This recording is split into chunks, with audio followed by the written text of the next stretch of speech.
According to the Interfax news agency, Russia will be sending an anti-submarine ship and a cruise missile launcher into the Mediterranean as the US and the UK are preparing to go to war against Syria.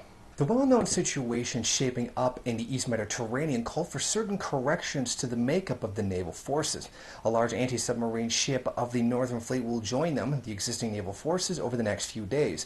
Later it will be joined by the Moskova, a rocket cruiser of the Black Sea Fleet, which is now wrapping up tasks in the Northern Atlantic and will soon begin transatlantic voyage towards the Strait of Gibraltar. A high-ranking naval official speaking to the Russian state media says that this is no indication of Russian involvement in the situation. They said the maneuvers of the ships that's recently changed are part of a regular rotation and do not indicate any aggressive act on their part. UN Chief Ban Ki-moon says that he's awaiting the return of the inspectors that he sent to Syria to investigate claims that the Syrian government has used chemical weapons. However, the rest of the world is already aware from the evidence and the statements made by the inspectors that Assad has done no such thing. In fact, it has only been the Syrian so-called FSA rebels that have used chemical weapons. U.S. President Barack Obama says that he has not yet made a decision as to whether or not U.S. forces are going to strike the country. Obama says that he's waiting for the results of the inspectors to come out and have that determine whether or not they are going to enter the country, which seems very much like a farce at this point, as we already know that the Assad government has not used any chemical weapons, and they are waiting for what I suspect to be a false positive on the part of Ban Ki-moon in order to justify the imperialist invasion. This new suspected move by Russia comes as Russia and Iran, the allies of Syria in the region, have warned that any U.S. aggression or UK aggression would instigate a larger conflict within the region. And this has happened because the FSA terrorists, backed by the U.S., have failed to achieve their objective of overthrowing the Assad government.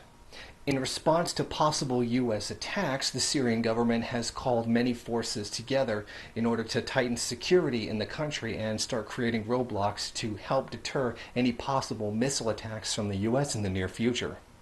Other countries in the immediate region, particularly Turkey and Israel, have placed their armed forces on alert in case anything happens, although many do suspect that Israel will become militarily involved once the U.S. begins its strike. The UK Parliament just recently had a vote on David Cameron's attempt to have the UK join the US in a strike on Syria. His attempt was voted down. However, David Cameron did say that extenuating circumstances, particularly humanitarian intervention, would force him to take some kind of executive action. In other words, send the country to war even though it didn't want to, and voted against it.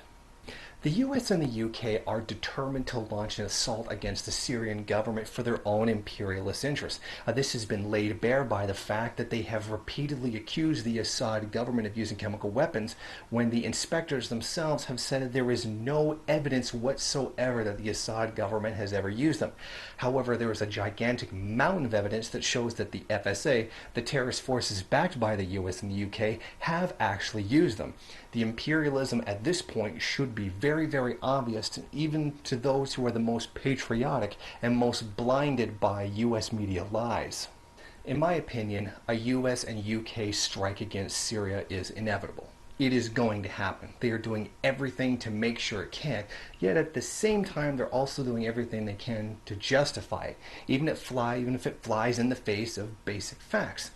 Now, the problem is there are many contradictions within imperialism, and one of those being the tensions in the region with the other powers who have their interests bound up with Syria as well.